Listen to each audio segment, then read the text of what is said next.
Hello, everyone. We are thrilled to kick off a season 3 of Proactive Physio Podcast. In this season, we dive deep into the fascinating world of movement and its positive impacts.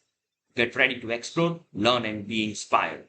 Let's jump into the fourth episode of season 3. Movement is how we connect with the world around us.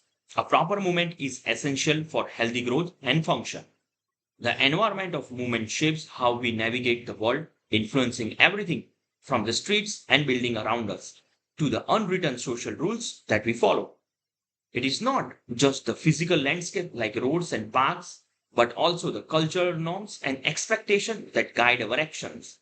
This ever changing environment impacts how friendly, safely, and comfortably we move each day, often in way we don't even notice. Let's take one example. I recently returned from a 3 days campaign trip with several families. As with many of our vacation, the experience sparked some reflection reminding me that short, frequent posts can be more engaging than occasional long ones. We stood out on this trip that was the time my 10-year-old daughter spent cycling. At home, she barely touches her cycle. If you would ask us why, we might have said cycling just isn't her thing. We would have pointed to her interest or personally as the reason. But it is very interesting that time. At the camp, something shifted. Within a minute of waking up, she had hoped her cycle and would keep riding on and off until a bad time. She suddenly became the kind of kid who loves cycling. So, what changed? It wasn't a new passion or a persuading argument from friends. The difference was the environment. As soon as we returned home, she lost all interest in cycling again. We often assume that movement habits are shaped by personal motivation, interest, or discipline. While these play a role, the environment can be an even stronger influence. At home, my daughter has access to a cycle, place to ride, and friends, just as she did while camping.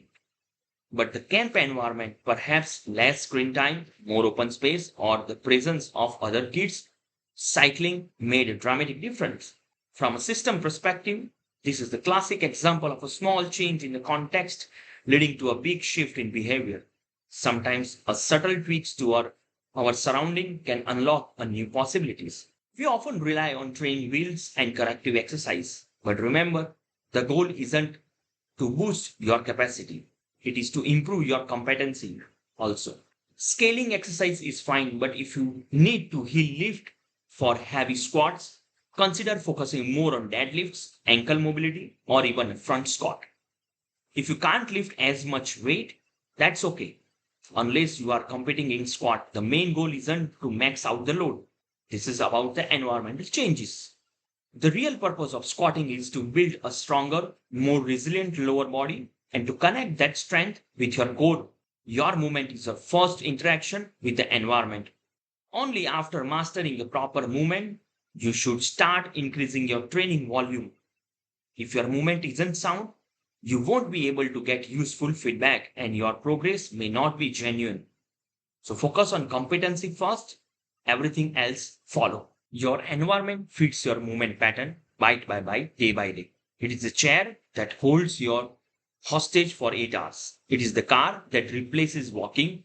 It's the flat, predictable sidewalk that never asks your ankle to stabilize. It's the culture that tells you sitting is safe while your hips fuse and your spine forgets how to rotate.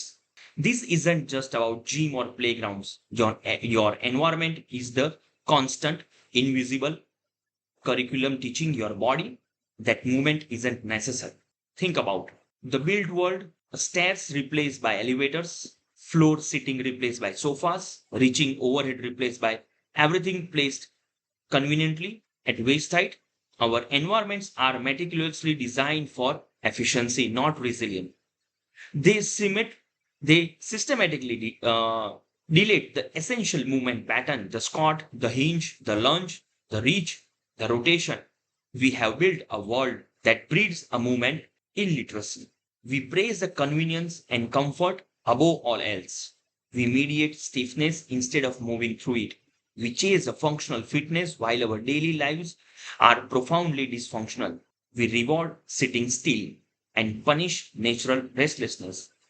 Our cultural norms actively suppress a movement variability. Screen pull our heads forward, collapsing our posture, notification of our attention, and our movement becomes jerky, reactive, and disconnected. We have added a layer that disintegrates a kinesthetic awareness. You can't out exercise a toxic movement environment. Doing 30 minutes of corrective exercise while spending 10 hours folded in a chair, walking only on a pavement, and never challenging your balance. That's like brushing your teeth after eating a bag of sugar all day.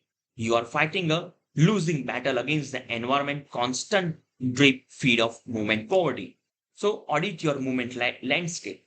Be ruthlessly honest. Where does your environment remove a movement? Does it force you into repetition, limited pattern? Does it discourage play, exploration, or natural rest? Identify the movement nutrients missing from your daily diet. Revive your microenvironment first. Sit on the floor, eat there, work there, and reclaim the deep squat and cross leg sitting. Remove the convenience. Put things you need on a high shelf and low drawer. So that will eventually create a hinge mechanism. The bottom line is movement quality isn't just built in the gym. It's eroded or nourished by the world you live in every single hour. Stop trying to supplement your way out of a movement famine. Change the environment, change the diet, restore the movement fundamentals that your body craves, not as exercise, but as life. Your resilience depends on it. Thank you so much.